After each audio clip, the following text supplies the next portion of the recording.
यीशु मसीह एक आस्था की यात्रा। उसकी जिंदगी, उसका संदेश और उसकी कुर्बानी सब कुछ एक रोशनी है जो अंधेरे में चमकती है। आइए इस पवित्र सफर में हम साथ चलें। आज का उपदेश हम सबके दिल के करीब है। हम एक ऐसी दुनिया में जीते हैं जो शक्ति, सफलता और स्वावलंबन की पूजा करती है। सोशल मीडिया पर हमें परफेक्ट जीवन दिखाए जाते हैं, कार्यस्थल पर हमें अजेय होने का दबाव होता है और यहाँ तक कि चर्च में भी हमें यह एहसास दिलाया जाता है कि आध्यात्मिक रूप से मजबूत होना एक आवश्यकता है।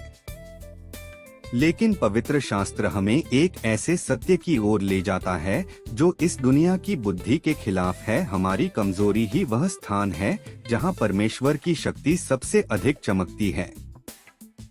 2 कुरिन्थियों 12:9 में पौलुस लिखते हैं, और उसने मुझसे कहा, मेरी कृपा तुझ पर काफी है, क्योंकि मेरी शक्ति कमजोरी में पूर्ण रूप से प्रकट होती है। यह वचन हमें एक विपरीत सत्य की ओर आमंत्रित करता है। जब हम अपनी कमजोरियों को स्वीकार करते हैं, तभी हम परमेश्वर की अपार शक्ति का अनुभव करते हैं। आज हम यह समझेंगे कि कैसे पौलुस की कांटे हमें कमजोरी की याद दिलाती है। परमेश्वर का मेरी कृपा यथेष्ट है कैसे हमारे जीवन को बदलता है। कमजोरी कैसे परमेश्वर की शक्ति का मंच बनती है, और जब हम हार महसूस करते हैं तो उसकी शक्ति सबसे अधिक कैसे दिखाई देती है। हम एक टूटे मिट्टी के घड़े के उदाहरण के माध्यम से देखेंगे कि कैसे हमारी टूटी हुई अवस्था में ही परमेश्वर का प्रकाश सबसे अधिक चमकता है। पौलुस के जीवन में कांटा एक रहस्यमय लेकिन गहरा तथ्य है। वे लिखते हैं, मेरे शरीर में एक कांटा दिया गया ताकि मैं अभिमानी न हो जाऊं। 2 कुरिन्थियों 12:7। यह कांटा क्या था? बाइबल विद्वानों ने इसे लेकर कई अनुमान लगाए हैं। कुछ मानते हैं कि यह आंखों की बीमारी, गलातियों 4:15, मिर्गी या कोई दर्दनाक शारीरिक स्थिति थी। दूसरों का कहना है कि यह शैतान द्वारा भेजा गया उत्पीड़न था। 2 कुरिन्थियों 12:7 में शैतान का दूत का उल्लेख है।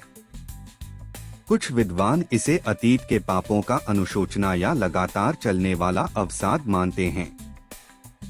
लेकिन सबसे महत्वपूर्ण बात यह है कि कांटे की प्रकृति से अधिक उसका उद्देश्य महत्वपूर्ण है। पौलुस स्पष्ट रूप से कहते हैं, यह कांटा उन्हें अभिमानी न होने से रोकता था। पौलुस को तीसरे स्वर्ग का दर्शन हुआ था। 2 कुरिन्थियों 12:2-4। वे अद्भुत चमत्कार करते थे। प्रेरितों के काम 14:8-10, और उन्हें प्रत्यक्ष रूप से यीशु का प्रकटन हुआ था। प्रेरितों के काम 9:3-6। इस तरह के अनुभव किसी भी व्यक्ति को घमंडी बना सकते हैं। परमेश्वर ने जानबूझकर उन्हें एक कांटा दिया ताकि वे अपनी नाजुकता और परमेश्वर पर निर्भरता को कभी न भूलें। पौलुस ने 3 बार प्रार्थना की कि यह कांटा हटा दिया जाए। 2 कुरिन्थियों 12:8। यह प्रार्थना निराशाजनक नहीं थी, बल्कि एक ईमानदार चीख थी। लेकिन परमेश्वर ने उनकी प्रार्थना का उत्तर नहीं दिया। क्यों? क्योंकि कांटा हटाने से पौलुस को अपनी कमजोरी भूल जाने का खतरा था। कांटा उनके लिए एक दैनिक अनुस्मारक था। जब वे प्रचार करने जाते थे तो कांटा उन्हें याद दिलाता था, तू अकेला नहीं है। जब वे जेल में थे तो कांटा उन्हें याद दिलाता था, मेरी शक्ति तेरी कमजोरी में है। जब लोग उनकी प्रशंसा करते थे तो कांटा उन्हें याद दिलाता था, यह सब परमेश्वर का काम है, तेरा नहीं। हम सभी के जीवन में कांटे होते हैं। एक माँ जिसका बच्चा विकलांग है और हर दिन उसे अपनी सीमाओं का एहसास होता है। एक युवा जो लगातार असफलताओं का सामना कर रहा है और उसका आत्मविश्वास टूट रहा है। एक बुजुर्ग जो अपनी स्वास्थ्य लक्षणों से जूझ रहा है और उसे लगता है कि वह बोझ बन गया है। एक पादरी जो अपने मंडली के विभाजन से टूट रहा है और उसे लगता है कि वह अपने काम में असफल है। ये कांटे कभी कभी हमें तोड़ देते हैं, लेकिन पौलुस के जीवन से हम सीखते हैं कि ये कांटे हमें परमेश्वर की ओर ले जाने के लिए हैं। जब हम अपनी कमजोरी को स्वीकार करते हैं, तभी हम उसकी शक्ति को समझ पाते हैं। पौलुस का कांटा उनके लिए एक आशीर्वाद बन गया, क्योंकि उसने उन्हें हमेशा परमेश्वर की कृपा पर निर्भर रहना सिखाया। जब पौलुस ने 3 बार प्रार्थना की कि कांटा हटा दिया जाए, तो परमेश्वर ने उन्हें एक ऐसा उत्तर दिया जिसने उनके जीवन को बदल दिया। मेरी कृपा तुझ पर काफी है, 2 कुरिन्थियों 12:9। यह उत्तर केवल शब्दों का समूह नहीं था, बल्कि एक दिव्य घोषणा थी जिसने पौलुस की सोच को बदल दिया। कृपा का अर्थ क्या है? बाइबल में कृपा का अर्थ है अनर्जित अनुग्रह। यह केवल क्षमा नहीं है, बल्कि परमेश्वर की वह शक्ति है जो हमें उसके काम को पूरा करने में सक्षम बनाती है। जब परमेश्वर ने कहा मेरी कृपा काफी है, तो उसका मतलब था मेरा सहयोग तुम्हारी कमजोरी को पूरा करेगा। मेरी शक्ति तुम्हारी अपर्याप्तता में प्रकट होगी। मेरा प्रेम तुम्हारे दर्द को सहन करेगा। यह वही कृपा है जिसने पौलुस को जेल में प्रशंसा करने के लिए प्रेरितों के काम 16:25 पीटने के बाद भी प्रचार करने के लिए दृढ़ रखा, प्रेरितों के काम 14:19 से 20 और जहाज डूबने पर भी विश्वास बनाए रखा, प्रेरितों के काम 27:22 से 25। काफी का अर्थ क्या है? काफी शब्द यहाँ गहरा महत्व रखता है। यह शब्द ग्रीक में आर्कियो है, जिसका अर्थ है रक्षा करना, संतुष्ट करना। जब परमेश्वर ने कहा मेरी कृपा काफी है, तो उसका मतलब था मेरी कृपा तुम्हें हर स्थिति से बाहर निकालेगी। मेरी कृपा तुम्हारी हर आवश्यकता को पूरा करेगी। मेरी कृपा तुम्हें हर क्षण संभालेगी। यह वही सत्य है जिसे मूसा ने जलती झाड़ी में सुना, मैं तुम्हारे साथ रहूंगा, उत्पत्ति 3:12। यह वही वादा है जिसे यीशु ने पौलुस को दिया, मेरी कृपा तुझ पर पूरी है, 2 कुरिन्थियों 12:9। परमेश्वर की कृपा सिर्फ एक सिद्धांत नहीं है, बल्कि एक व्यावहारिक शक्ति है। जब आप रो रहे हैं, तो कृपा आपके आंसू पोंछती है। जब आप गिर रहे हैं, तो कृपा आपको संभालती है। जब आप हार महसूस कर रहे हैं, तो कृपा आपको आगे बढ़ाती है। एक बार एक महिला ने अपने पादरी से कहा, मैं इतनी कमजोर हूँ कि मैं प्रार्थना भी नहीं कर सकती। पादरी ने उत्तर दिया, तब तुम्हारे लिए प्रार्थना करने वाला आत्मा है, यही कृपा है। जब हम कमजोर होते हैं, तो परमेश्वर की कृपा हमारे लिए प्रार्थना करती है, हमारे लिए लड़ती है और हमारे लिए जीतती है। पौलुस ने एक चौंकाने वाली घोषणा की, क्योंकि मेरी शक्ति कमजोरी में पूर्ण रूप से प्रकट होती है, 2 कुरिन्थियों 12:9। यह विचार इतना महत्वपूर्ण है कि पौलुस ने इसे दोहराया, इसलिए मैं मसीह के लिए अधिक से अधिक आनंद से अपनी कमजोरियों का गौरव करूंगा, 2 कुरिन्थियों 12:9। यह कैसे संभव है? कमजोरी कैसे शक्ति का मंच बन सकती है? उत्तर इसमें छिपा है कि परमेश्वर की शक्ति हमारी क्षमता में नहीं, बल्कि हमारी निर्भरता में प्रकट होती है। जब हम मजबूत होते हैं, तो हम खुद पर भरोसा करते हैं। जब हम कमजोर होते हैं, तो हम परमेश्वर पर भरोसा करते हैं। और जब हम परमेश्वर पर भरोसा करते हैं, तो उसकी शक्ति हमारे माध्यम से प्रकट होती है। बाइबल में इसके कई उदाहरण हैं। मूसा जब फरौन के सामने खड़ा होना था, तो वे कहते थे, मैं बोलने में अक्षम हूँ, उत्पत्ति 4:10। परमेश्वर ने उनकी कमजोरी का उपयोग इज़राइल को मुक्त कराने के लिए किया। गिद्योन जब उन्हें मिद्यानियों से लड़ना था, तो वे कहते थे, मेरा कुल अब सबसे कमजोर है, न्यायियों 6:15। परमेश्वर ने उनकी कमजोरी का उपयोग 300 आदमियों के साथ एक विशाल सेना को हराने के लिए किया। पतरस जब यीशु ने उनसे पूछा, तुम कौन हो, तो वे कहते थे, मैं तुम्हारे लिए जान देने के लिए तैयार हूँ। लूका 22:33। लेकिन जब समय आया तो वे 3 बार इनकार कर दिए। परमेश्वर ने उनकी कमजोरी का उपयोग पेंतेकोस्त पर 3000 लोगों को बपतिस्मा देने के लिए किया। पौलुस ने लिखा, मैं अपनी कमजोरियों का गौरव करूंगा। 2 कुरिन्थियों 12:9। गौरव शब्द यहाँ ग्रीक में कौचाओमाई है, जिसका अर्थ है घमंड करना या शान से बात करना। पौलुस यह नहीं कह रहे थे कि वे अपनी कमजोरियों से प्यार करते हैं, बल्कि वे यह कह रहे थे कि वे उन कमजोरियों में परमेश्वर की शक्ति को देखकर खुश हैं। कमजोरी का गौरव करने का अर्थ है अपनी सीमाओं को स्वीकार करना। हाँ, मैं कमजोर हूँ, लेकिन परमेश्वर मजबूत है। अपनी निर्भरता को घोषित करना, मैं अकेला नहीं चल सकता, लेकिन परमेश्वर मेरे साथ है। अपनी विजय का श्रेय देना, यह मेरा काम नहीं बल्कि परमेश्वर का काम है। एक बार एक नर्स ने एक गंभीर रूप से बीमार मरीज की देखभाल की। वह थक गई थी, हतोत्साहित थी और उसे लगा कि वह असफल है।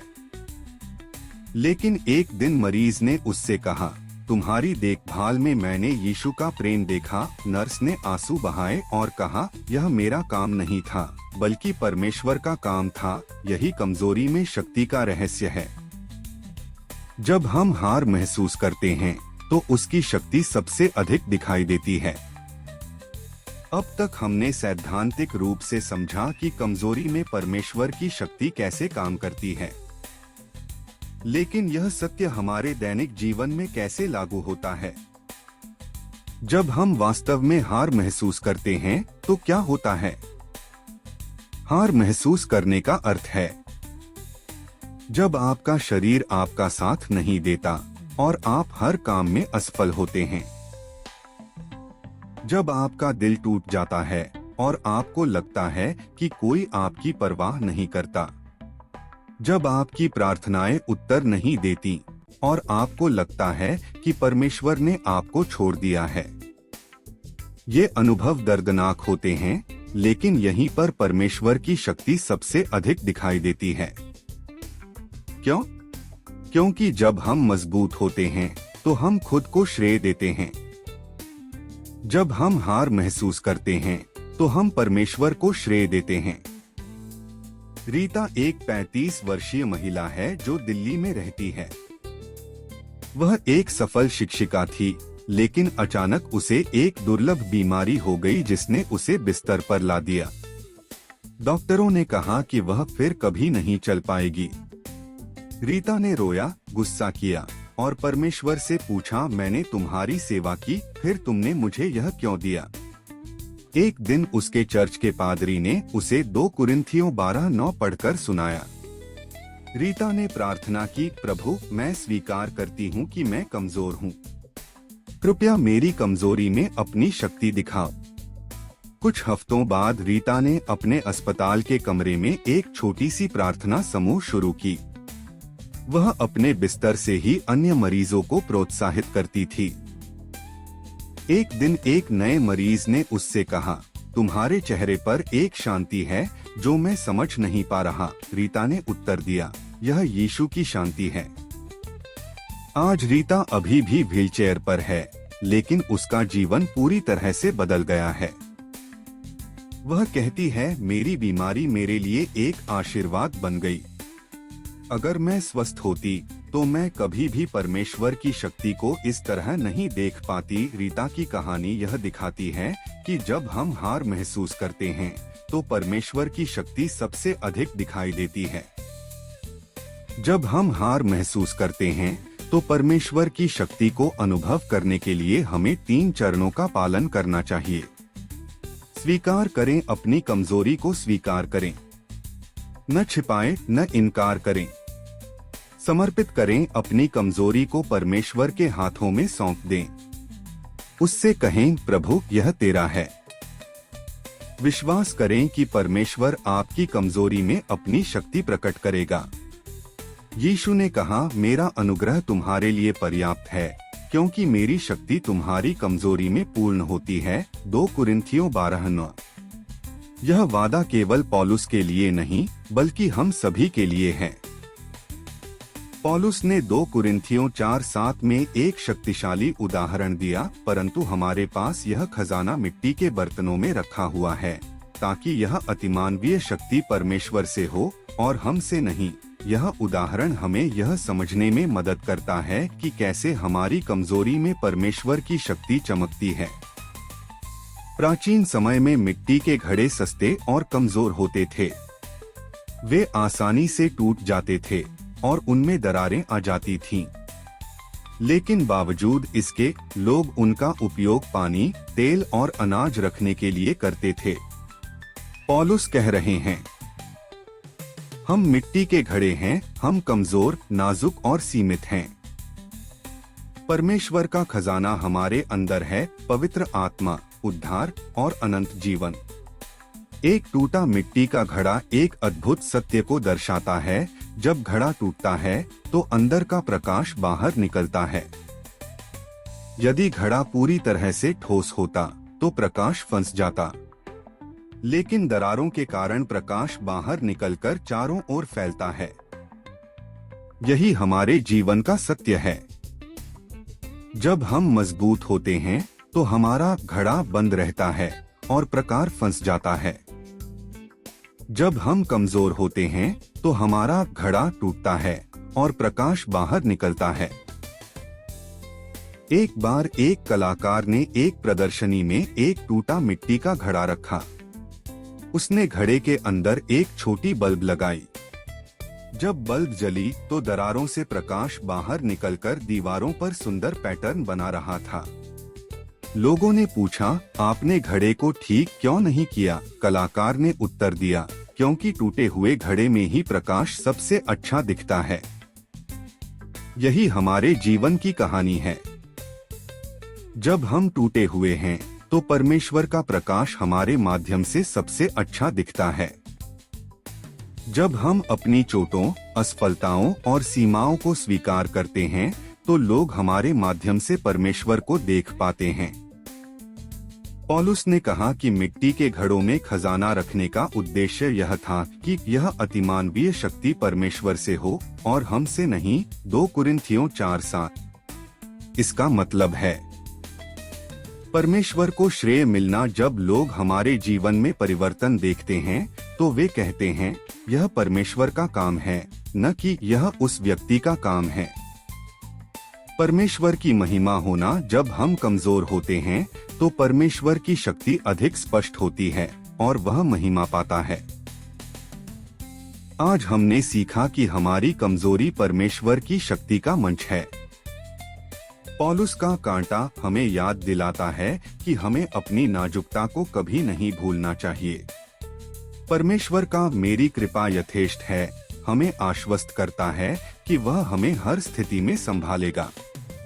कमजोरी में उसकी शक्ति सबसे अधिक दिखाई देती है और जब हम टूटे हुए मिट्टी के घड़े की तरह होते हैं तो उसका प्रकाश सबसे अधिक चमकता है। आज का आह्वान।